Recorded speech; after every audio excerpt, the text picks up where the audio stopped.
전기 에너지라고 하는 그 부분에서 어떤 거 있었는지 보면 지난 시간에요. 우리가 전류가 흐르는 회로도에서의 특징 설명했었거든요. 그래서 우리가 알고 있는 것처럼 전류가 흐르는 기구를 전기 회로도라고 하고요. 이 전기 회로도 안에서 생기는 전압, 전류, 저항 사이의 관계를 설명한 오메 법칙에 대해서 배웠어. 오메 법칙은 전류와 저항의 곱이 항상 거기에 흐르는 전압과 같다. 요 얘기였어. 그치? 보이는 IR. 그래서 이걸 가지고 회로도를 설명할 건데 그 회로도에서 가장 중요한 건 저항 역할이야. 그러면 이 저항의 크기는 뭐가 결정하니? 라고 하면 저항의 크기를 결정하는 인자는 네 가지가 있는데요. 첫 번째는 그 물체가 구리로 만들어졌어? 철로 만들어졌어? 라고 하는 어떤 물질로 만들어졌니? 그 물질에 따라서 저항의 크기가 결정되는데요. 모든 물질을 같은 두께, 같은 길이로 잘라놓고 표준 저항값을 구해놓은 걸 우리는 비저항이라고 하는 로로 표현을 해. 이 비저항의 크기로 우리는 그 물체의 저항이 얼마나 큰지를 비교할 수 있더라. 그리고 같은 물질이라도요. 길이가 길어지면 길어질수록 저항은 더 커진다 그랬죠. 그래서 길이에 의해서도 저항의 크기가 결정이 되는데 길이가 길어질수록 저항은 커지는 비례관계 가지고 있어. 이렇게 얘기했고요. 그 다음에 그 물질의 단면적에 의해서도 저항의 크기가 결정돼. 그래서 같은 물질이라도 단면적이 커지면 저항은 작아지는 효과가 있어 라고 얘기했고 저항의 크기를 결정하는 마지막 네 번째 인자는 그 물질이 있는 온도, 그 온도가 높아짐에 따라서 저항이 커지는 물체는 도체이고요. 저항이 작아지는 물질은 부도체야 라고 얘기를 했거든요. 자, 그래서 우리는 어떤 물질의 저항의 크기는요. 온도에 따른 비저항 값에다가 단면적분의 길이 하면 돼. 이게 저항의 크기를 결정하는 방법이야 라고 했던 것도 기억해. 그치? 자, 그래서 이러한 저항체가 회로도 도선에 연결되면 그 저항을 지나가기 위해서 우리는 전기 에너지라는 전압 써야 돼. 그래서 여러분들이 보시는 가장 기본적인 거 여기에 전기 에너지가 10V 연결되어 있어. 사실은 10V 연결되어 있다는 건 10줄 퍼 쿨롱의 전기 에너지를 주는 장치가 있어. 이런 뜻이야. 그래서 전류는 항상 플러스에서 돌아서 저항을 지나갈 때 전기 에너지 쓰고요. 그리고 에너지 0 된 다음에 다시 돌아서 에너지 받아가는 구조를 띄고 있는 거야. 근데 이 회로도의 저항이 만약에 2옴이라면 이 저항에 몇 암페어의 전류가 흐를 수 있니? 그걸 구하는 게 오메 법칙 구이는 IR. 그래서 여기에서는 지금 흐르는 전류가 5암페어예요. 그 5암페어의 전류가 흐르면서 이 꼬마 정보 앞과 뒤에 여기에서 10V의 전기 에너지 써. 라는 얘기는 무슨 말이냐면 사실은 맨 처음에 흘러가기 전에 저항이 없을 때는 에너지 안 쓰거든요. 그러니까 여기까지는 10V 그대로인데 이 저항을 지나가면서 10V를 썼기 때문에 여기가 몇 V냐면 0V가 되는 거야. 그래서 이 저항의 앞과 뒤에 걸리는 사실은 전기 위치 에너지의 차, 그걸 우리가 오메 법칙으로 구하는 V거든요. 그래서 이 저항의 앞과 뒤의 전이차가 바로 10V예요 라고 하는 걸 V는 IR 오메 법칙으로 계산. 되겠어? 이렇게 할 수 있었다. 아, 이 꼬맹이 오늘 쉬운 거 같아서. 자, 그래서 그게 전이차다 라고 하는 것도 기억하면 되고요. 기억났어요.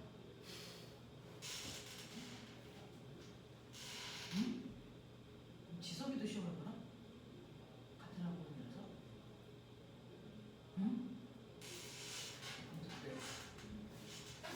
자, 그래서 우리가 구한 오메 법칙으로 구한 V는 IR에서 V는 전이차를 얘기한다 라고 하는 거 기억을 좀 해봐 두시면 될 것 같습니다.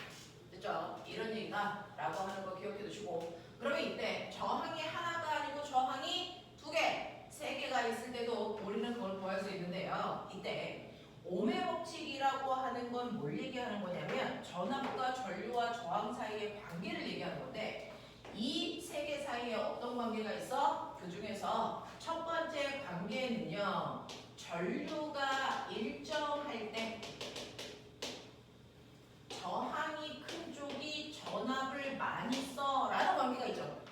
저항과 전압은 비례관계가 있어. 이걸 증명하기 위해서 우리는 저항의 크기가 다른 두 개의 저항을 직렬로 연결해 보면 이 사실을 증명할 수 있다고요.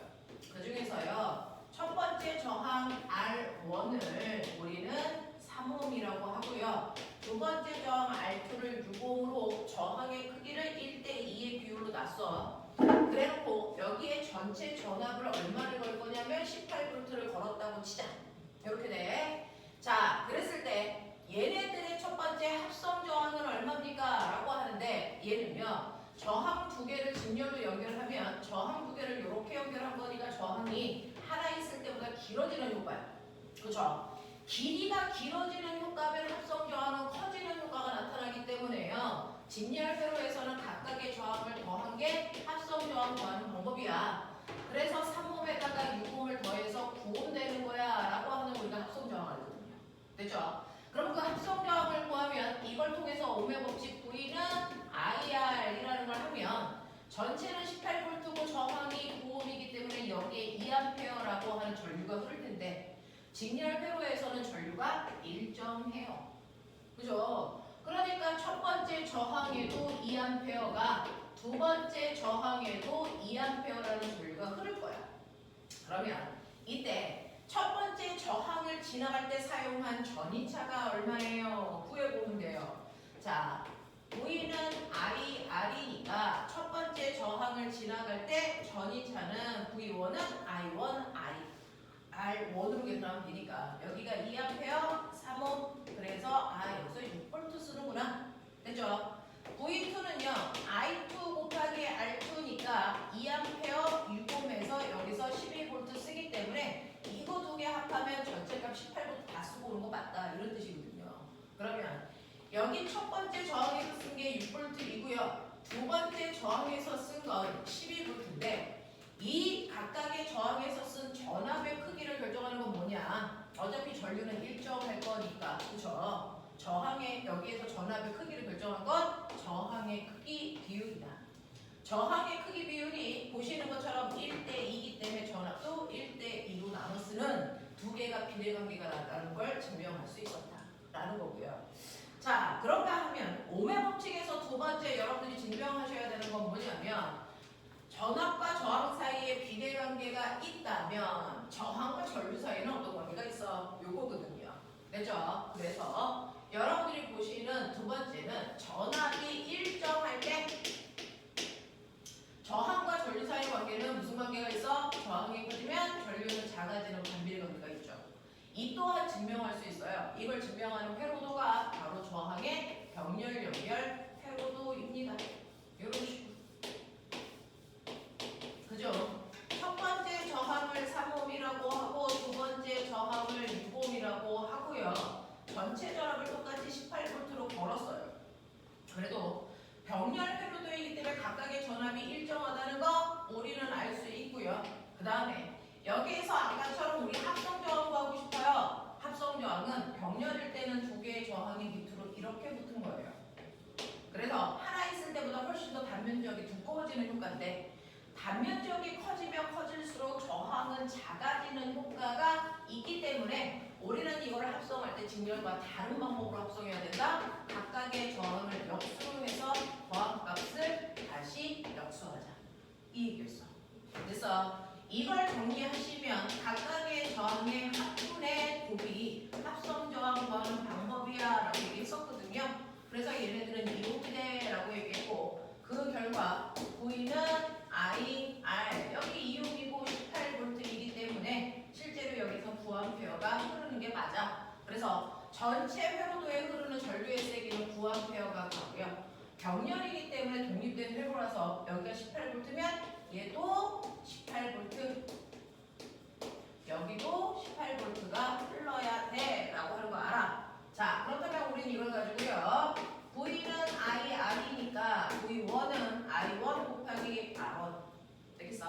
그러면 여기가 18V고요. 여러분들이 보시는 것처럼 여기 3옴이니까 구암페어 중에서 여기 6암페어 쓰네. 이 얘기고요. V2는 I2 곱하기 R2이기 때문에 18V이고 6옴이기 때문에 여기 3암페어야 이렇게 된단 말이죠. 그래서 이쪽에 보시는 여기에는 6암페어가 흐르고요. 여기에는 3암페어가 흐르는 그런 흐름. 됐지? 그랬을 때 전압이 일정하기 때문에 전류의 크기를 결정하는 건 누구냐? 저항인데 저항과 역수 관계가 있다는 걸 증명할 수 있죠.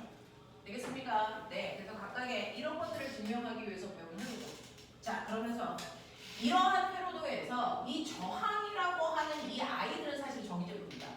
그 중에서 이 전기제품을 우리가 꼬마 전구라고 한다면 이러한 꼬마 전구는 페로도 안에서 전지로부터 받은 전기 에너지를 전기 제품들은 다양한 에너지로 전환시켜주는 장치인데 꼬마 전구는 그걸 비에너지로 전환시키는 장치야 라고 얘기했어요. 그러면 얼마나 많은 전기 에너지를 쓰냐에 따라서 꼬마 전구의 밝기 결정된다.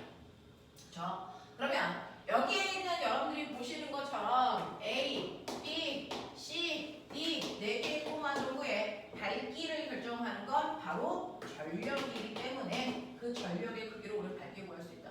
되겠어? 자, 그 중에서 우리가 알고 있는 전력은요, 어떻게 구합니까? 전압과 전류의 곱으로 단위 시간 동안 사용한 전기 에너지를 구할 수 있다. 그치? 그 중에서 여러분들이 보시는 저기에 있는 A, B, C, D 꼬마 전구의 밝기를 비교하기 위해서 전압과 전류의 곱을 보셔야 되는데요. 첫 번째 A라고 하는 아이는요, 6V의 전압을 2A의 전류가 흐르면서 전달해줘요. 그래서 12W라는 전기 에너지를 단위 시간 동안 사용하더라. 자, 두 번째 B는요, 전류는 똑같이 2A인데 전압이 12V야. 그래서 24만큼의 밝기를 가지고 있어. 자, 근데 세 번째 보시면 똑같이 A와 똑같이 3옴인데 연결 방식만 달라요. 자, 그랬을 때 얘가 쓴 전압은 18V고 6A이기 때문에 혜빈 계산. 108. 네, 108의 밝기를 가지고 있어. 이런 얘기고요. D는요, 18V 3A이기 때문에 54의 밝기 가져. 되겠어? 그래서 똑같은 저항을 갖더라도 회로를 어떻게 연결하느냐에 따라 밝기의 차이가 그다지 정도는 볼 수 있다. 그래서 자, 그래서 우리는 이걸 통해서요, 실제로 회로 안에서 저항은 에너지를 전환시키는 장치고 그 중에서 에너지를 많이 쓴 아이가 성능도 좋은데 그 성능을 결정하는 건 저항이 얼마냐가 아니고 어떤 형태로 연결되어 있느냐가 더 중요하다. 그래서 그러니 심열 회로 연결보다는 병렬 회로 연결을 했을 때 각각의 전기 제품이 더 많은 에너지를 사용할 수 있기 때문에 우리는 뭐든지 다 병렬 회로도로 연결된 그래서 전기 제품들을 뽑는 구성 단자를 가지고 있죠. 이렇게 되어 있어요. 자, 그래서 병렬 쪽에 훨씬 더 전기 에너지를 잘 쓸 수 있다라고 하는 거 보여드리면 되고요. 그리고 병렬에서도 여기 60, 여기 60이에요. 똑같은 저항인데 이쪽에 전기 에너지 훨씬 더 많이 써서 밝아요. 그래서 꼬마 전구의 밝기는요, 얼마만큼의 전압과 전류를 쓸 수 있느냐인데 병렬 쪽에 훨씬 더 많은 에너지를 쓸 수 있다라고 하는 것도 기억을 해둬야 된다. 알겠어? 이런 것들을 했어요. 그래서 그게 첫 번째 너네가 문제를 푸는 키워드였었는데 이거 가지고 문제 풀 때 너네가 가지고 있는 89페이지 173번부터 쭉 풀었거든요. 173부터 176까지 질문. 178번에 이거 네, 일단은 176까지 질문 없어. 넘길게. 그러면 177부터 184까지 중에서는 178 또 178이랑 또 질문.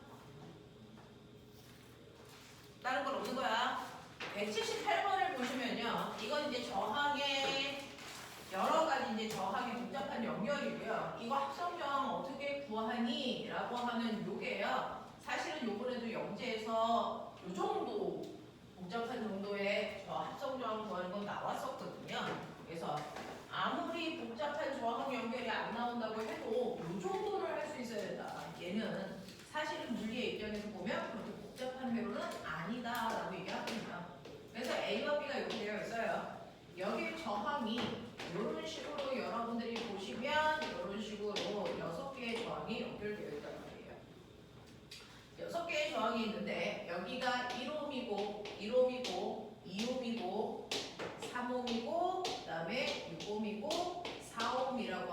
1번 저항, 2번 저항, 3번 저항, 4번 저항, 5번 저항, 6번 저항이 있다고 치자. 이게 우리가 일반적으로 보는 회로도에서 어떤 모습이냐라고 하면요. 이 양 끝단의 건전지가 이렇게 연결되거든요. 그래서 뿔만은 바뀔 수도 있지만 그러면 우리가 보는 형태로 건전지가 이렇게 되어 있고 얘가 이렇게 해서 여기가 바로 A야. 이런 얘기야. 이런 느낌이야. 자, 그래서 A에서 이렇게 전류가 흘러서 가다가 첫 번째 반드시 2롬은 무조건 다 지나가는 거니까. 그치? 자, 2롬은 그냥 지나가. 이게 첫 번째 1번 저항이야. 그리고 나서 2롬 지난 다음에 여기에서 전류가 갈라지는 요선이 병렬선이야. 그죠? 몇 줄로 갈라져? 두 줄로 갈라지니까 여기서 1번 저항 지난 다음에 두 줄로 갈라 놓으셔야 돼요. 이런 거예요.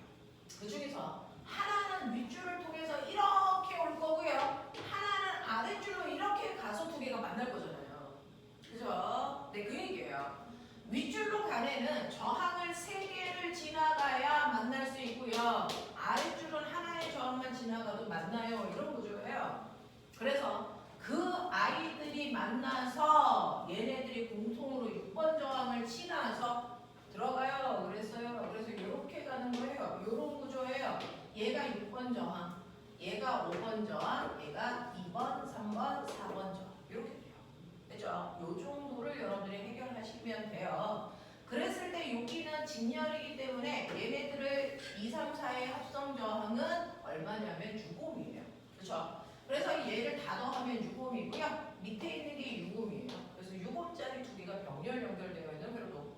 그러면 같은 저항이 병렬 연결되어 있으면 하나의 저항에다가 개수로 나누시면 합성 저항 구하는 거 이게 더 쉬워. 그래서 이건 3옴짜리 저항이야 라는 뜻이야. 됐어? 그러면 얘네들이 3옴짜리 저항 하나로 바뀌면 사실은 3옴짜리 저항 하나가 이렇게 연결되어 있는 이런 모습입니다. 그래서 나머지 세 개를 싹 다 더하시면 합성 저항 나오죠. 그래서 이런 구조로 가면 된다. 지금 얘를 간단해서 그나마 이렇게 설명할 수 있는데 되게 복잡한 아이들도 있어요. 사실은 이렇게 된다. 자, 넘어가 볼게요. 그 다음에 넘어오시면 185부터 192까지 질문을 주세요. 185번이요. 또요.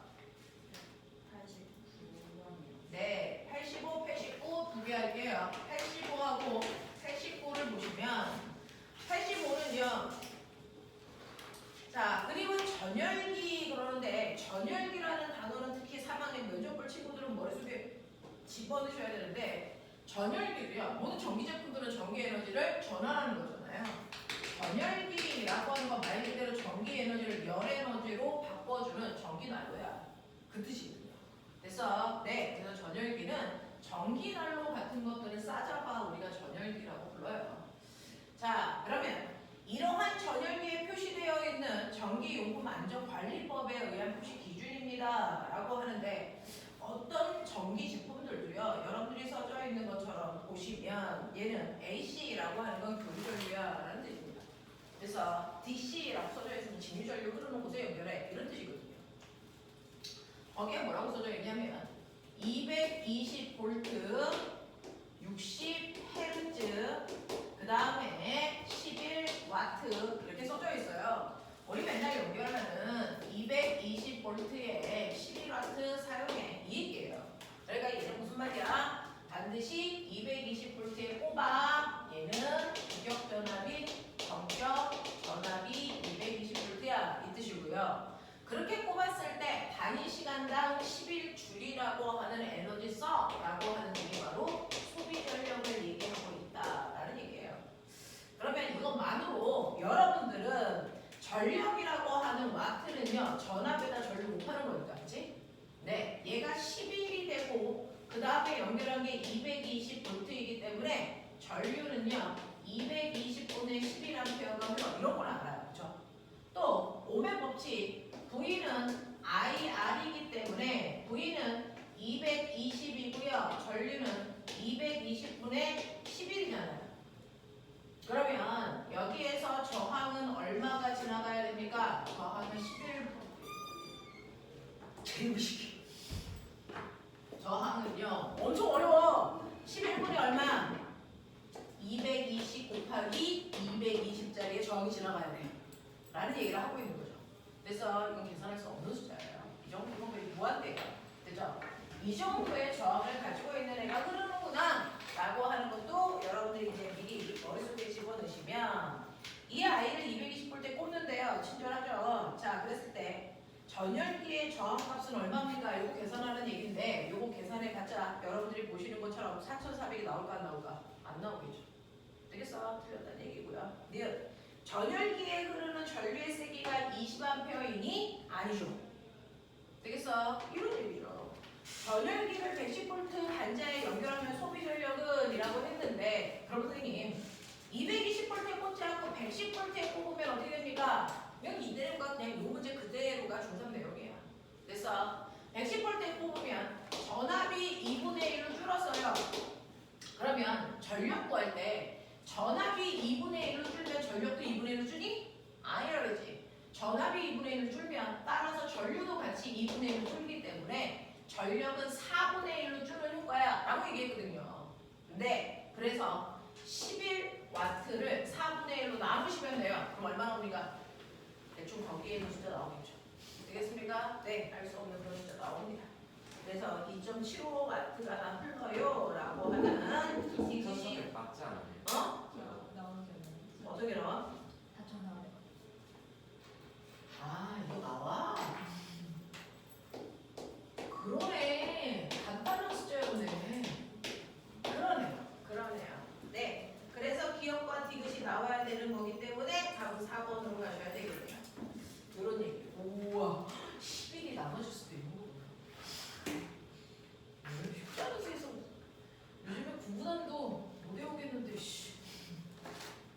너 참고 지각할래! 알기가 뭐래? 넌 면접 날짜가 언제야? 10월 12일 10월달 새끼들 이거 다 문제 있는 새끼들. 10월 10? 11일? 어? 같은 학교야? 근데 왜 너 학교 어디지? 덕원하고 성심이 같은 학교 같은 날이구나. 그렇구나. 우와. 그렇군요.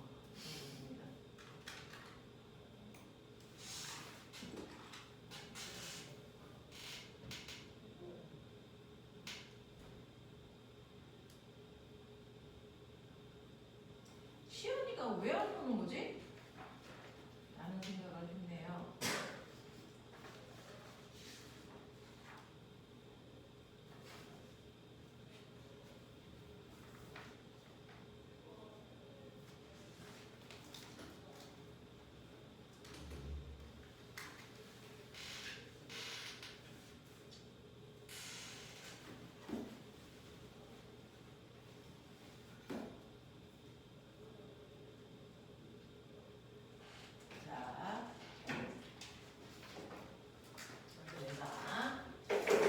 자, 그래서 여러분들이 질문했던 내용 중에서 85번 설명했고요. 혜빈아, 여기서 뭐가 안 풀렸었어?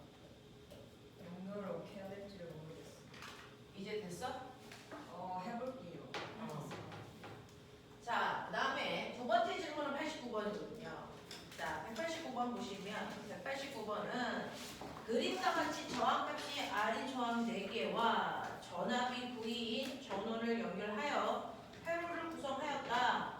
전류계에 측정되는 전류의 세기는 I이다. 자, I 값이 얼마야? 라고 하는 회로에 흐르는 전류의 세기를 측정해 보자라는 거죠. 그 중에서 전류계의 위치 보시면 그 위치에 흐르는 전류의 세기를 구하자라는 뜻입니다. 그래서 자, 그러면 아까처럼 얘도요, 우리가 봤던 일반적인 회로도는 아니죠. 약간 복잡하죠. 이걸 일반적인 회로로 고칠 수 있는 능력을 갖추셔야 되거든요. 그래서 얘는 이렇게 그 다음에 어디야? 여기요? 여기 이런 식으로 이렇게 되어 있는 모습이고요. 그 다음에 여기에 이렇게 되어 있는 모습이에요. 그래서 저항이 R이라고 하는 아이가 이렇게 있어요. 자, 이렇게 되어 있을 때 여기에 전체 전류, 여기에 흐르는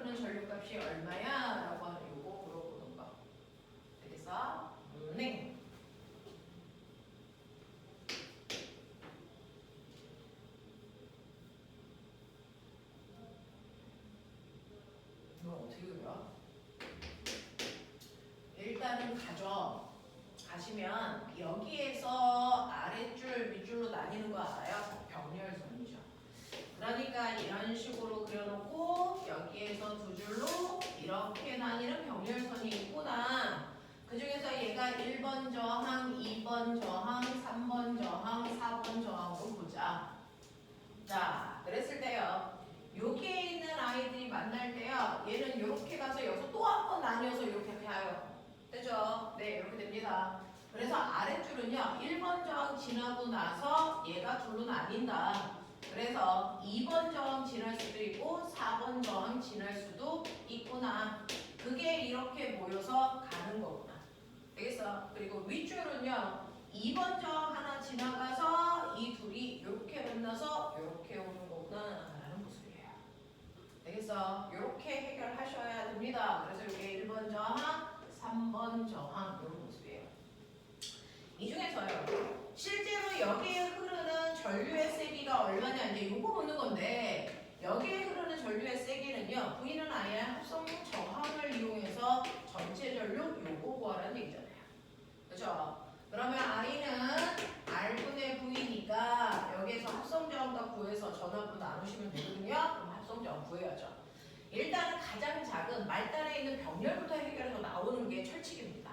그러면 얘도 저항이 R이고 얘도 저항이 R이니까 이 부분의 저항은 2분의 R이야 이렇게 가셔야 되고요. 되겠어? 자, 그 2분의 R이라는 저항과 이 저항은 직렬이니까 요거 더하시면 요 아랫줄의 저항은 2분의 3R이야 라고 하는 게 나오고 윗줄의 저항은 R입니다. 이 두 개가 병렬이니까 합분의 곱하시면 돼요. 그러면 2분의 5R분의 그러니까 2분의 5R분의 얼마입니까? 곱이니까 2분의 3R 제곱이잖아요. 그래서 이렇게 날라가시잖아요. 그래서 계산하시면 5분의 3R이야 라고 하는 합성저항을 구했어요. 그렇죠? 그래서 합성저항은 5분의 3R이고요. 이거를 V로 나누시는 겁니다. 그러니까 얘는 전류가 3R분의 5V만큼의 전류 흘러라고 하는 산수를 하시라는 얘기죠. 그런 느낌이에요.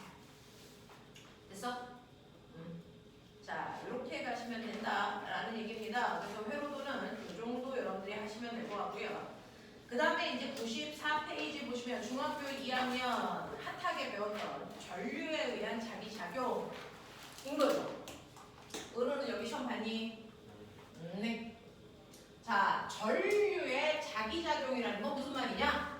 라고 하는 말로 설명하는 것들을 막 연습해야 되는 친구들도 있는데 중학교 2학년 때 배웠던 전류에 의한 자기작용이라는 건 전류가 흐르는 도선 주변에 자기장이 생긴다라는 뜻입니다.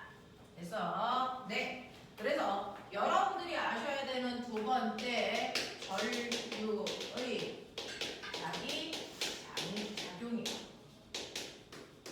전류의 자기작용은 전류가 흐르는 도선 주변에 자기장이 생긴다. 어떻게? 전류와 수직한 방향. 알겠어? 그러면 전류와 수직한 방향으로 자기장이 생기는데 그 자기장 방향 어떻게 결정해? 를 면접에서 물어보는 경우도 있더라고요. 오른손 왼손으로 다 해봐 라고 하셨어요. 그래서 전류에 의한 자기장 방향은요. 오른손은 이렇게 하시는 거죠. 전류, 자기장. 그래서 왼손은 이렇게 하시는 거죠. 그래서 전류, 자기장. 힘은 어디야? 힘은 오른손에서는 손바닥 방향. 왼손은 엄지손가락 방향.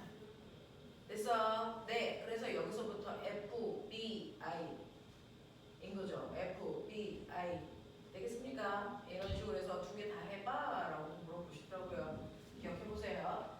자, 그래서 이렇게 전류가 흐르는 도서 주변에 자기장이 생긴다. 그 자기장이 첫 번째는 각각의 도선의 모양에 따라 자기장의 방향이 다 달랐어. 그치? 중학교 때 그거 배웠어요. 그래서 첫 번째는요. 직선 도선에서 전류가 흘러 그랬을 때 자기장 방향이 어느 쪽이야 라고 하는 걸 결정하셔야 돼요. 그죠? 자, 그 다음에 직선 도선이 아닌 곡선 도선에서도 자기장 방향 알아야 돼. 이 얘기인데 곡선은 원형 도선하고요. 그 다음에 솔레로이드로 나누네요. 되겠냐? 자, 그중에서 전류가 흐르는 직선 도선이 이렇게 있다고 하자. 이 도선에서 이 방향으로 전류가 흐르네. 그죠? 그랬을 때 자기장 방향은요. 직선 도선일 때는 엄지손가락이 우리가 외운 대로 전류 방향이 맞습니다. 그리고 내 손가락이요. 전류가 흐르는 도선을 부드럽게 감았을 때 그 주변에 생기는 자기장의 방향이 모양이거든요. 그래서 감으시면 내 손가락이 감기는 방향이 자기장 방향이니까 얘는 이런 식으로 반시계 방향으로 주변에 자기장이 생기고 있어. 이런 얘기예요. 그래서 그러면 반시계 방향으로 자기장이 생기는데요. 어디에다 나침판을 놓느냐에 따라 N극 방향은 저 원형 도선, 그 원형 자기장의 접선 방향이거든요. 그러니까 내가 나침판을 여기다 놨어요. 그러면 요거의 접선 방향이 이 방향이 나침판의 실제 N극이 가리키는 방향이야. 그죠? 자, 여기다 놨어요. 그럼 접선 이 방향일 거고요. 여기다 놓을 거예요. 라고 하면 접선 이 방향이 N극 방향이잖아요. 그래서 시험 봤을 때도 위치 다르게 했을 때 N극이 가리키는 방향 알아맞추는 게 중학교 내신 문제였거든요. 됐죠? 그래서 실제로 나침판에 N극이 가리키는 자기장 방향 확인할 수 있으셔야 돼요. 원형 도선과 솔레로이드는 방향 보는 방법이 다릅니다. 원형 도선과 솔레로이드처럼 곡선 도선에서 이런 식으로 전류가 흐르는 도선이 있다고 치자. 그랬을 때 곡선 도선에서는요. 여러분들이 보시는 것처럼 감기 편한 내 손가락이 거꾸로 전류가. 그쵸? 그리고 엄지손가락이 나침판의 N극을 가리키는 자기장 방향인데 곡선 도선은요. 직선 도선과 차이점이 뭐냐면 자기장이 이 공간에 생기는데 그때 원형 도선의 안쪽도 자기장을 갖고 바깥쪽도 자기장을 갖는 이렇게 곡선 도선은 안과 밖에 나눔이 있다. 그 중에서 안쪽 자기장과 바깥쪽 자기장 방향 정반대다. 그래서 솔레로이드요. 안쪽과 바깥쪽의 자기장 방향이 정반대거든요. 그러면 우리가 가리키는 엄지손가락의 자기장 방향이라는 엄지손가락의 방향은 안쪽 자기장 방향을 가리키는 거야. 그래서 전류가 만약에 원형 도선에서 전류가 이렇게 흘러라고 하면 그 방향으로 감으시면 엄지손가락은 원형 도선 중심의 자기장 방향을 가리켜요. 그래서 감아보시면 중심은 지금 칠판을 뚫고 들어가는 방향으로 자기장을 만들잖아요. 그럼 바깥쪽은 어때요? 거꾸로입니다. 그래서 원형 도선 바깥쪽의 자기장은 나오는 방향으로 만들어져 라고 말씀드렸어요. 그쵸? 솔레로이드도 똑같아요. 여기가 플러스고 여기가 마이너스인데 전류 방향은요. 바깥쪽으로 양끝단을 보는데 그 중에서 바깥쪽으로 도선이 드러난 쪽을 봐요. 여기 보는 거야. 자, 전류가 여러분들 이렇게 해서 흘러서 돌아서 뭐 합니까? 내려와서 이렇게 가는 거죠. 그래서 이렇게 가는 거야. 그러니까 막대기가 있을 때 전류는 도선에서 내려가는 방향으로 흐르고 있구나. 그러니까 이게 막대기면 내 손가락이 내려가게 감으셔야 돼요. 그랬을 때 엄지손가락이 가리키는 이 방향이 바로 나침판의 N극 안쪽 자기장 방향. 그럼 바깥쪽은 거꾸로 이렇게 되는 거. 맞아? 이거거든요. 자, 이런 식으로 곡선 도선에서는 안과 밖이 생긴다. 그랬을 때 엄지손가락이 가리키는 건 안쪽 자기장 방향이다 라는 얘기입니다. 그래서 방향 설정 되는지 보셔야 되고요. 그 다음에 세기도 계산할 수 있어야 되는데 그렇다면 얘네들은 세기 어떻게 계산해요? 직선 도선은 자기장의 세기는 R분의 KI고요. 원형 도선에서의 자기장의 세기 구하는 방법 똑같아요. R분의 KI인데 상수값만 달라. 그쵸? 솔레로이드에서의 자기장의 세기 구하는 방법이요. 얘는 K2-NI로 계산하는 게 맞아. 이렇게 됐어요. 그래서 솔레로이드는 도선으로부터 떨어져 있는 거리가 정확하게 구해지지 않아요. 왜? 솔레로이드는 전선이 여러 개 있어서. 그래서 얘는 전선을 감은 개수가 중요해서 전선을 감은 개수 N값을 넣는데 이 N값은 이거 3번 감았으니까 30원어 아니라고 했어. 그래서 요 길이가 20cm에 3번 감았다면 됐죠? 1m에서는 15번 감은 케이스이기 때문에 15 집어넣는 게 맞아. 이런 느낌이에요. 그래서 N은 1m당 감은 수로 집어넣는 거다라고 하는 것도 기억하셔야죠. 이런 식으로 해서 각각의 세기를 우리가 구해낼 수 있더라라는 얘기했어. 자, 그러면 이런 식으로 전류가 흐르는 도선 주변에 자기장이 생기잖아. 그러면 이러한 자기장을 하나가 아니고 두 개를 한 순간에 동시에 만들 수도 있죠. 어떻게 해요? 전류가 흐르는 도선이 있는데 그 도선 주변에 영구 자석도 이렇게 나. 그러면 전류가 자기장을 만들고 있는 공간 안에 사실은 자석도 뭘 만드냐면 또 다른 자기장을 만들어. 그래서 이 두 개의 자기장이 합성돼서 전류가 흐르는 도선을 움직이게 하는 힘을 만들어서 그 힘 때문에 얘가 밀려. 그 힘을 멋진 말로 우리 뭐라 그래? 자기력이라고 하죠. 그래서 전류가 흐르는 도선 주변에 자기장도 있으면 그것 때문에 자기력이라고 하는 실제 힘이 생긴다. 그 힘을 전류가 흐르는 도선이 받아서 움직인다. 그걸 이용해서 이 힘을 이용해서 만든 게 바로 전동기다. 맞냐? 요렇게 중학교 때 배운 거야. 그러면 실제로요, 이 힘은 어느 방향으로 생깁니까? 얼마나 셉니까? 오른손. 전류, 자기장, 힘. 알겠습니까? 네, 그 방향으로 힘 생기는 거고요. 그 힘의 세기는 힘세 비라저씨로 계산하는 게 맞아.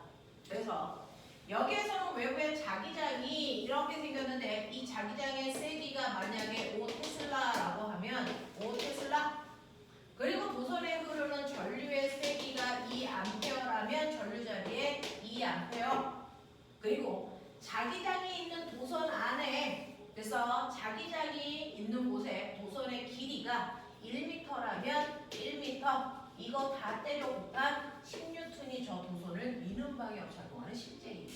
알겠습니까? 그것 때문에 전동기가 움직이는데 그러면 이러한 힘의 크기를 나는 더 크게 해서 더 빠르게 돌게 하고 싶어요. 힘이 세면 더 빠르게 돌아요. 많이 돌아요. 됐어? 그러면 이 힘을 더 크게 할 수 있는 방법은 뭡니까? 당연히 자기장을 세게 하거나 전류를 세게 하거나 자기장 속에 있는 도선의 길이를 길게 하거나 하나 더 있어요. 그렇죠. 자기장과 전류가 이루는 각도를 90도로 할 때 최대 힘이 생겨요. 그래서 90도가 아니면 힘의 크기는 점점 줄어듭니다. 되겠죠? 이렇게 간다. 그래서 각도까지도 우리가 볼 수 있으면 되죠. 되겠니? 이렇게 되더라. 이런 얘기들을 지난 시간에 했단 말이야. 그래서 그것과 관련된 문제를 풀어가지고 오셨는데 질문 받을게요. 98페이지에 있는 193번부터 200번까지 질문. 200번이요. 자, 200번이요. 또요. 소속 뭐 숙제있냐? 저도 일어나서 해야 돼. 일어나지를 않는데 뭘 일어나서 해! 저 새끼 점점 뺀질스러워져서 저거 어떡하지? 어? 자, 보자.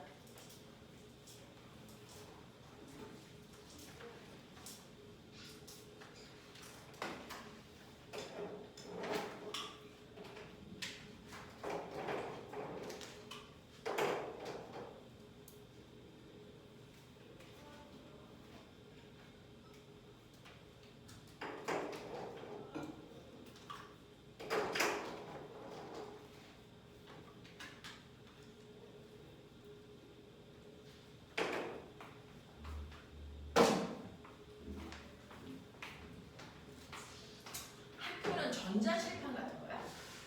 이제 분필 안 써? 저희는 3학년만 칠판. 3학년은 분필 쓰는데 나머지는 분필 안 쓰죠?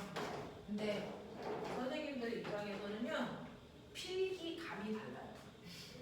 그래서 선생님들은 특히 이제 애기들을 가르치는 선생님들이 아닌 사람들은 분필을 계속 쓰려고 하거든요. 분필 같은 그런 느낌? 그리고 도형을 그릴 때도 분필처럼 잘 그려지지가 않아서 우리는 주로 분필을 쓰죠. 근데 학교에서 분필 잘 안 써요. 자, 그래서 보시면 여러분들이 가지고 있는 200번이요. 그림과 같이 XY 표면에서 일정한 세기의 전류가 흐르는 무한히 긴 직선 도선 AB가 Y축과 나란하게 X가 D와 3D의 위치에 도선 두 개가 고정되어 있어요. 자, 그랬을 때 4D인 지점에서 A와 B의 각각에 흐르는 전류에 의한 자기장과 방향의 세기는 서로 같대요. 자, A, B에 흐르는 전류에 의한 자기장이 0인 곳은 X축으로부터 얼마만큼 떨어진 곳이냐라고 하는 건데 이렇게 좌표가 있나 봐요. 좌표가 있어서 여기가 D, 2D, 3D, 4D 뭐 이렇게 되어 있는데 그 중에서 도선 두 개를 하나는 D에 하나는 3D에 이렇게 도선 두 개를 이렇게 해서 전류를 흐르게 하죠. 그러면 A 도선과 B 도선이 이 주변에 자기장을 만듭니다. 그랬을 때 신기한 거 보시면 여기에서 4D인 곳에 여기서 A가 만든 자기장과 B가 만든 자기장의 세기와 방향이 같대요. 그래서 네, 세기와 방향이 서로 같답니다. 그러면 머리를 생각해 보시면 다 보려고 하지 말고 A 도선 하나만 있다고 생각해 보세요. 자, 예를 들어 A 도선에 방향도 전류의 세기도 안 나와 있으니까 여러분들 가정하셔야 돼요. 여기서 만약에 전류가 위로 흐른다면 이렇게요. 그래서 자, A 도선에서 전류가 위로 흐르면 A 도선보다 오른쪽은 들어가는 방향으로 얘가 만들어주고요. 왼쪽은 나오는 방향으로 전류를 만들잖아요. 그러니 A 도선에서는요, 여러분들이 보시는 4D의 위치에 들어가는 방향으로 전류를 만듭니다. 그렇죠? 그리고 떨어져 있는 거리가 얼마냐면 3D예요. 그래서 분의 K, I, 1만큼의 전류가 흐른다면 요만큼의 자기장을 만들어. 그래서 네, 그럼 B도요 같은 방향으로 자기장을 만들어줘야 된다 그랬으니까 얘도 똑같이 위로 올라가는 방향으로 전류가 흘러야 똑같이 4D에 들어가는 방향으로 자기장을 만듭니다. 되겠어? 그래서 들어가는 방향으로 자기장을 만들 거고 얘 같은 경우에 떨어져 있는 거리가 D입니다. 자, 분의 K 여기에 흐르는 전류의 세기를 I2라고 하면 I2일 텐데 방향 같은 거 당연하고요. 세기조차도 어때야 되냐면 요 두 개의 세기가 같아야 된다 그랬어요. 그래서 이런 느낌이야. 저 세기가 같아야 되는데 A가 만든 거 3D분의 KI1이고요. B가 만든 거 D분의 KI2란 말이야. 그 세기가 같으려면 분모의 B가 3대 1이니까 분자의 B도 3대 1 나와야 돼요. 맞아요. 그러니까 여기에 세기를 I라고 하면 얘는 반드시 흐르는 전류의 세기가 B에 비해서 3배 더 세야 된다 이 뜻입니다. 그렇죠? 이런 겁니다. 이런 겁니다. 그래서 자, 그렇다면 이때 우리는 전류가 위로 흐르든 아래로 흐르든 그 방향은 모르는데 첫 번째 알아야 되는 거 A와 B의 전류의 방향은 반드시 어때야 된다? 같아야 된다. 그리고 전류의 세기는 3대 1이어야 된다. 그래서 이것만으로 얘네들이 만든 자기장의 세기가 0이라는 어떤 지점이 생길 것이다. 그래서 거기가 어디냐라고 하는 거 하나만 외우자. 꼬맹아, 간네. 못 외우면 볼 수 있죠. 간네. 됐어. 네. 자, 두 도선에서 전류가 지금 보시는 것처럼 같은 방향으로 흐른다면, 그래서 두 도선에 흐르는 전류의 방향이 같다면 반드시 자기장의 세기가 0인 곳은 두 도선의 내부에 생긴다. 알겠습니까? 그래서 바로 요 안에 생겨요. 그 얘기예요. 전류가 흐르는 방향이 같으면 자기장의 세기가 0인 곳은 반드시 내부점에 생겨요. 외부는 생기지 않습니다. 되겠니? 자, 그러면 여기 어딘가에 생긴다는데 왜? 라고 생각을 해보시면 정말 선생님이 얘기한 게 맞는지를 보시려면 꼬맹아, 자기장의 세기가 0이려면 A가 만든 자기장과 B가 만든 자기장의 방향이 어때야 되니? 반대여야죠. 한 놈은 자기장을 이쪽으로 만들면 한 놈은 이쪽으로 만들어야 돼요. 그리고 세기는 어때야 됩니까? 같아야죠. 그 두 가지 조건을 만족하는 곳이 내부에 있다는 거예요. 그럼 해볼래요? 얘 위로 흐른다 그랬으니까 얘가 요 안쪽에는 들어가는 방향으로 자기장을 만들어요. 그럼 얘는 무슨 방향으로 만들어야 돼? 나오는 방향이죠. 가만 보시면 얘도 위로 흐르면 이쪽은 들어가는 방향, 이쪽은 나오는 방향 맞죠? 그러니까 이때 내부에 두 개가 만든 자기장의 방향이 반드시 반대로 생긴다는 얘기예요. 그래서 네, 그랬을 때 한 놈은 들어가는 방향의 자기장을 A는 만들 거고요. B는 나오는 방향의 자기장을 만들 건데 A로부터 떨어져 있는 특정한 이 위치의 거리를 A라고 할게요. 자기장의 세기가 0인 지점이 여기라고 치고 여기까지의 거리를 A라고 하고 여기까지의 거리를 B라고 한다면 A가 만든 자기장의 세기는 A분의 K 3I예요. 그죠? B가 만든 자기장의 세기는 B분의 KI인데 이 세기가 같아야 된다는 얘기야. 납득하냐? 네, 그래서 방향성 반대라는 거 인정했고요. 세기만 이제 같으면 되는데 아까처럼 보시면 여기에서 분자의 비율이 3대 1이 보일 겁니다. 그렇죠? 네, 이게 바로 전류 비율이야. 그렇죠? 얘네들의 분자의 비율이 3대 1이니까 세기가 같으려면 분모의 비율도 3대 1입니다. 그래서 자기장의 세기가 0인 곳은요, 항상 전류의 세기 비율만큼 떨어져 있는 구조입니다.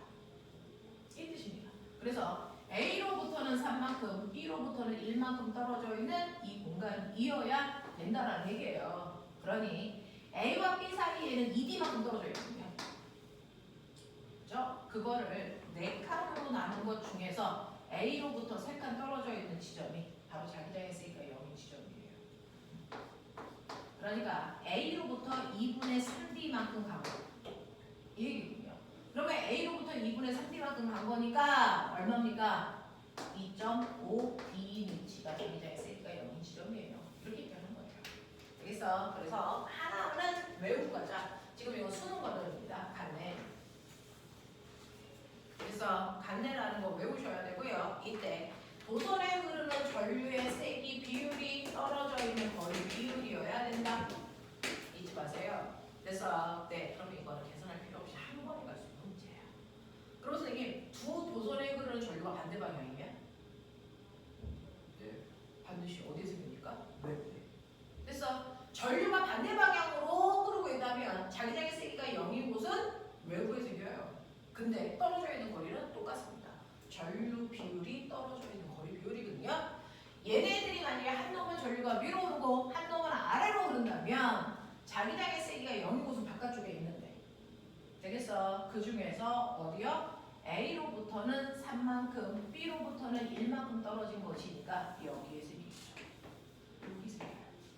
그래서 거리 비율은 똑같이 3대 1이어야 됩니다. 알겠냐? 이런 느낌이야. 이런 느낌이야. 그래서 이런 식으로 문제 풀 수 있어야 200번 해결하는 거죠. 근데 200번은 여러분들이 질문을 하셨어야 이런 설명이 가능합니다. 자, 그 다음에 201번부터 206번까지 질문해봐.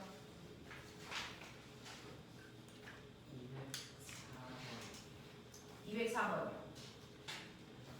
자, 204번 보시면 조금 전에는 직선도선이었다면 이제는 여러분들 원형도선 2개가 있어요 라고 하는 거예요.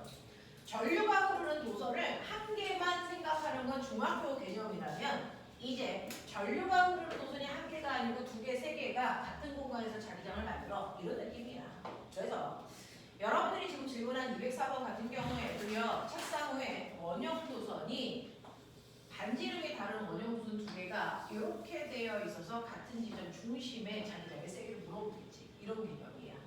그 중에서요. 안쪽에 있는 작은 원형도선의 전류 방향을 가르쳐줄게. 이렇게 흘러.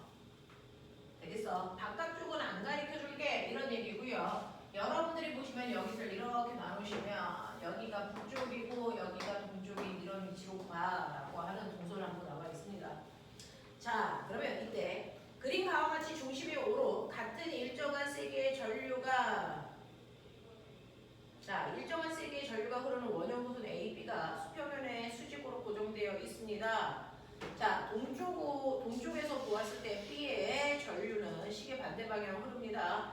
그림 나는요. 가에서 5점의 나침판을 놨을 때 나침판이 회전해서 정지되어 있는 모습을 나타낸 건데요. 나침판의 N극이 북서쪽을 가리키고 있어요. 보이세요? 네. 그래서 나침판의 N극이 북서쪽을 여기를 이렇게 가리키고 있다. 이 중심에서 그렇다. 중심에 있는 나침판의 자침의 모습입니다. 자, 그러면 이런 모습이 나타나는 걸 통해서 나머지를 미루어 짐작할 건데요. 일단은 우리가 볼 수 있는 건 안쪽 B밖에 없어요. 그럼 B에서 전류가 이렇게 흐르니까 그렇게 감으시면 엄지손가락 방향 이쪽인 거 보이시죠? 그러니 실제로 안쪽에 있는 B에 의해 자기장은 오른쪽을 가리키게끔 하셔야 돼요. 그러니까 얘가 원래는 여기다가 안쪽에 있는 도선만 있다면 얘 N극이 1로 끌려갔어야 되는 거예요. 근데 거꾸로 1로 끌려가잖아요.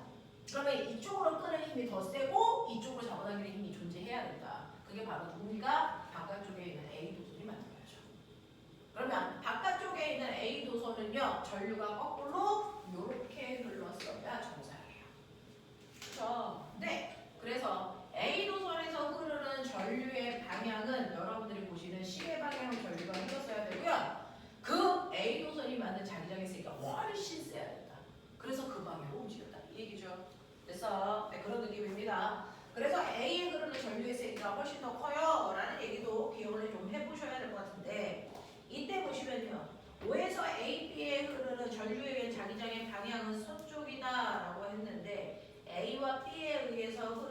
전류에 의한 잔량. 그러면 A에 의해서 생긴 건 서쪽, B에 의해서 생긴 건 동쪽. 그러면 A, B를 합성한 결과는 어느 쪽? 서쪽. 그 얘기죠. 네, 그러니까 A, B에 의한 잔량 방향은 서쪽입니다. 라는 얘기예요. 니은 동쪽에서 보았을 때요, A에 흐르는 전류의 방향은 시계 반대 방향이니? 아니야. 동쪽에서 보면 A는 시계 방향으로 전류 흘러요. 라는 뜻이고요. 디귿 원형 도선에 흐르는 전류의 세기는 A가 B보다 작다가 틀려져. A가 더 세야 됩니다. 그죠? 이런 느낌. 되겠니? 이렇게 보셔야 됩니다. 놓친 부분 확인하시고요. 넘어갈게요. 자, 207번부터 213번까지 질문. 207번이요. 또 됐어요. 207번 보시면 그림은 원형 도선을 수평면과 수직으로 놓고 전류를 흘렸을 때 원형 도선의 중심 O에 놓인 나침판을 나타낸 것입니다. 이에 대한 설명으로 옳은 것만을 보기에서 있는 대로 골라봐 라고 했습니다.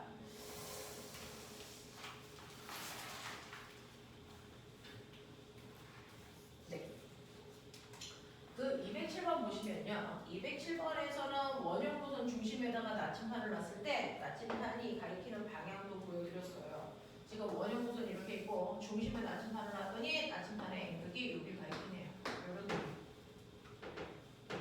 자, 그렇다면 전류는 어느 방향으로 흘러야 되는지 가만 보시면 됐죠? 네, 얘는 칠판을 뚫고 들어가는 방향을 아마 그린 것 같아요. 그렇죠? 그러니 얘가 칠판을 뚫고 들어가려면 이렇게 바뀌었어야죠. 그렇죠? 그래서 전류는 이 방향으로 흐르는 게 맞아요 라고 하셔야 되니까 거기에 있는 B 방향으로 흘러요. 이렇게 보시면 되고요. 그 중에서 기억 원형 도선에 흐르는 전류의 방향은 B입니다. 맞는 거고요. 원형 도선 내부에는 균일한 자기장이 형성된다. 맞습니다. 원형 도선 내부에는 균일한 자기장이 형성되어 있고요. 그 다음에 디귿 OP에서 자침의 N극이 가리키는 방향은 서로 반대, 서로 같다라고 했는데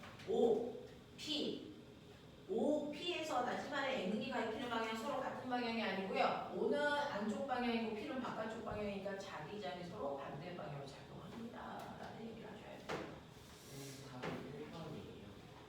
답은 1번이에요. 네. 니은은 원형도선 내부에서는 균일한 자기장이 형성되어 있다. 원형도선 내부에서는 균일한 자기장. 자, 원형도선의 중심에서는요. 여기에서 이제 뭘 중심으로 하신 거냐면 내부의 자기장이 어떻게 생기는 거냐면 뚫고 나가서 이게 안으로 들어가서 밖으로 나오는 이런 식의 자기장이 주변에 이렇게 생겨요. 안으로 뚫고 들어가서 밖으로 나오는 자기장이 이렇게 생기고 있어요. 그래서 안쪽은 안으로 들어가는 방향의 자기장이 생긴 거야. 알겠어? 네, 바깥쪽은 나오는 방향의 자기장이 이렇게 생긴 거야. 그랬을 때 보시면요. 여기에서는 균일하다라고 했는데 이 책에서는 틀렸다고 했대요. 왜냐면 요 안쪽은 힘이 같고요. 그래서 합력이 세질 거고요. 바깥쪽은 반대 방향이라서 상쇄돼요. 라고 해서 힘이 전체로 똑같은 크기의 힘이 작용하는 건 아니야. 라는 뜻으로 틀렸다고 하신 것 같아요. 알겠어? 네, 그런 얘기. 자, 그러면 넘어가 보시면 여기까지가 지난 시간에 했던 거고 오늘은 자성체 여기부터 할 건데 그거 하기 전에 간단하게 테스트 보고 잠깐 끊었다가 이어 나갈 수 있게끔 할게요.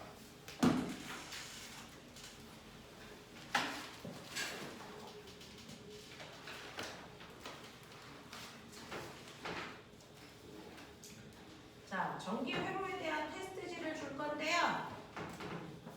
우리 저번 주에 안 봤잖아요. 전기 회로에 대한 테스트지를 줄 건데 맨 뒤에 10-2번을 할 수 있으면 하고요. 아니면 버려.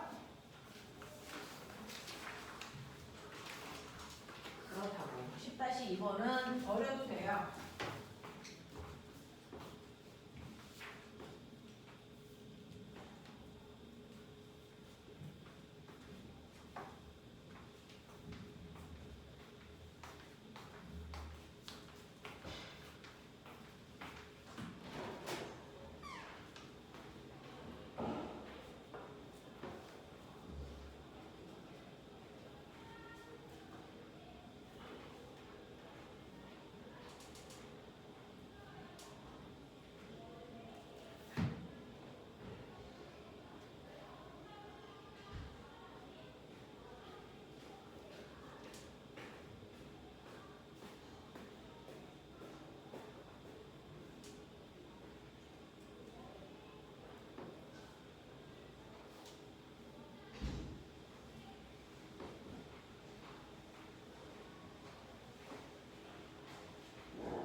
시간 모자라?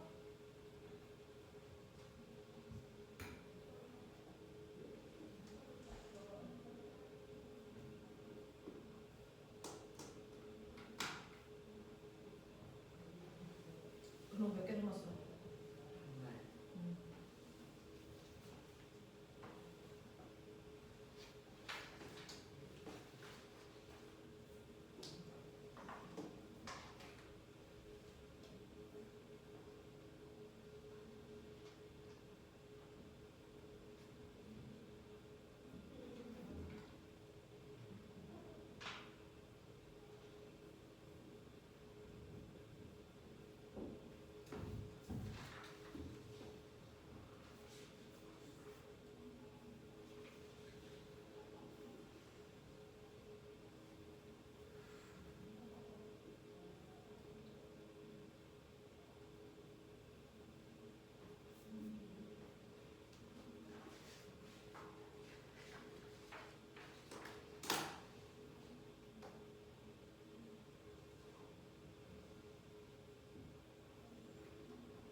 채점 해볼까요? 서희랑 바뀌었어?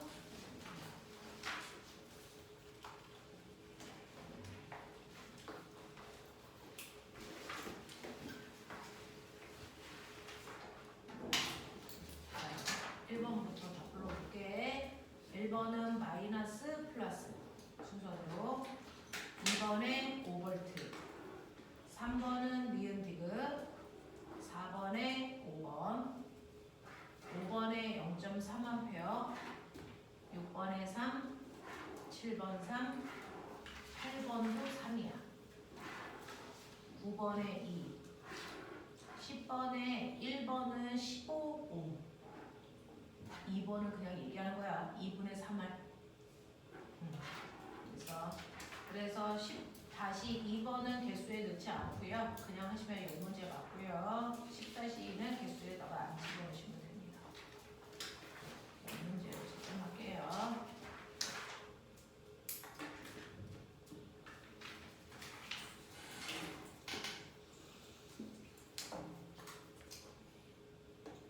은호,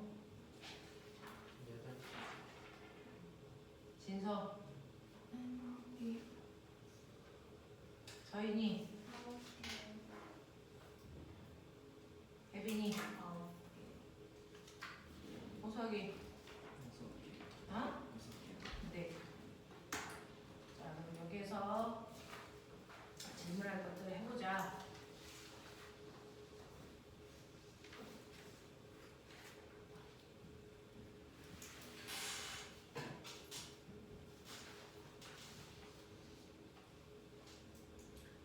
자, 1번부터 7번까지 질문. 괜찮아? 1번부터 10번까지 있어. 넘어가 보자. 8번부터 10번까지 질문. 9번 또. 어? 10번에 2번 또. 자, 8번, 10번 이렇게 하면 돼요. 자, 8번 보시면 8번 질문 맞았죠? 그죠? 자, 다음 그림과 같이 두 개의 전구를 병렬로 연결하고요. 전지에 연결하였더니 A점에서는 0.7A가 B에서는 0.3A가 흐르면 사실은 전하량이 보존돼야 되기 때문에 나가는 전류의 세기와 들어오는 전류의 세기는 같아야 된다. 이게 전하량 보존 법칙이에요. 그래서 나갈 때 A 도선에 지금 흐르는 게 0.7A의 전류가 흘러요. 그러면 0.7A의 전류가 이렇게 흐르다가 B가 있는 쪽에 얼마가 갔냐면 B 쪽에 0.3A가 갔다는 걸 통해서요. 우리는 가르쳐주지 않아도 C 쪽으로 지나간 건 0.4A야. 이게 이제 돼야 돼요. 전해량 보존돼야 되니까. 그래서 두 개가 나뉘었다가 다시 들어올 때는 0.7A로 이렇게 돌아 들어와야 되는 거죠. 자, 이렇게 되어 있어서 얘네들을 연결했을 때 자, 5초 동안 C를 통과한 전자의 개수가 얼마니라고 하는데 여러분들이 아셔야 되는 1A라는 건 전류가 흐르는 도선에 그래서 1초라는 시간 동안에 1쿨롱의 전하가 움직이는 빠르기야 이렇게 얘기했고요. 1쿨롱이라는 건 전자가 6.25 곱하기 10의 18승계의 전자가 지나갈 때 전하의 세기야 이렇게 얘기했어요. 되겠어? 자, 그렇다면 여러분들이 보시는 것처럼 지금 C점에서는요 흐르는 전류가 얼마냐면 0.4A잖아요. 0.4A라는 건 1초라는 시간 동안에 0.4쿨롱의 전하가 움직인다는 얘기고요.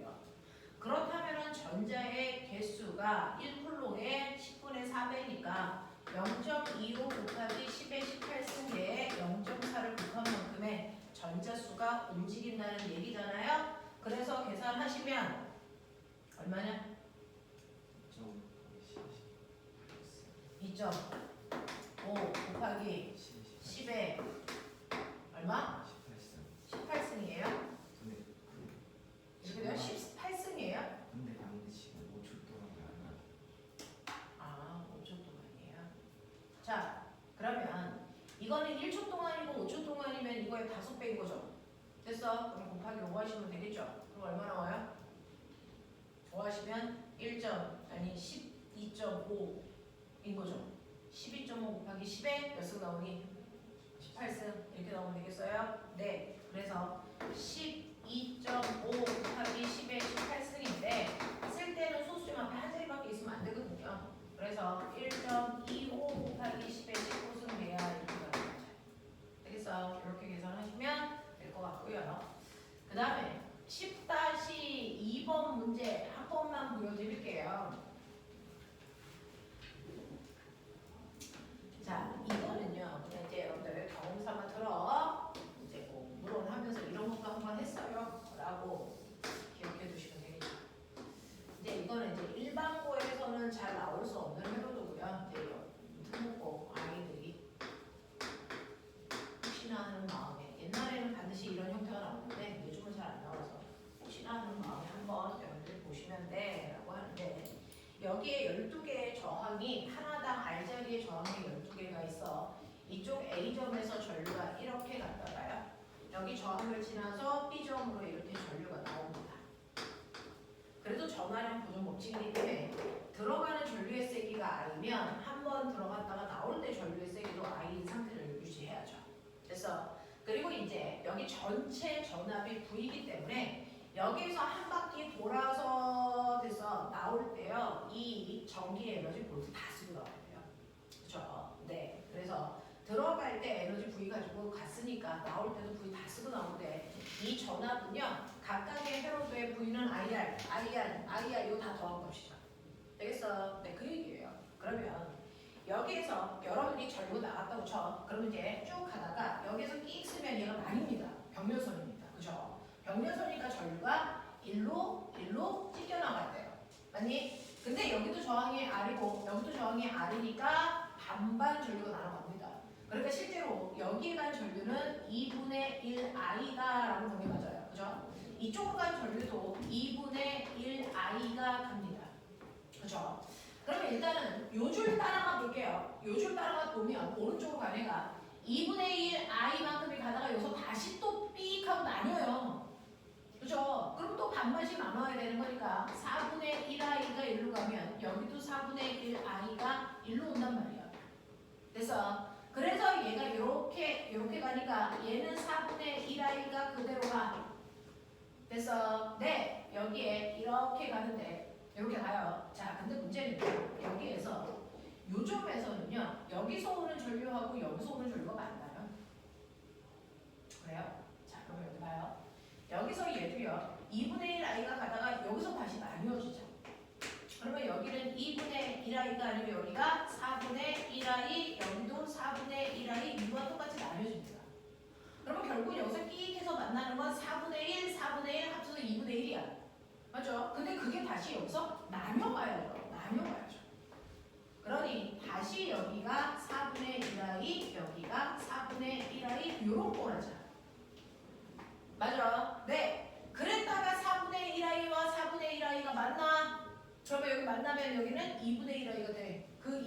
i가 1로 가.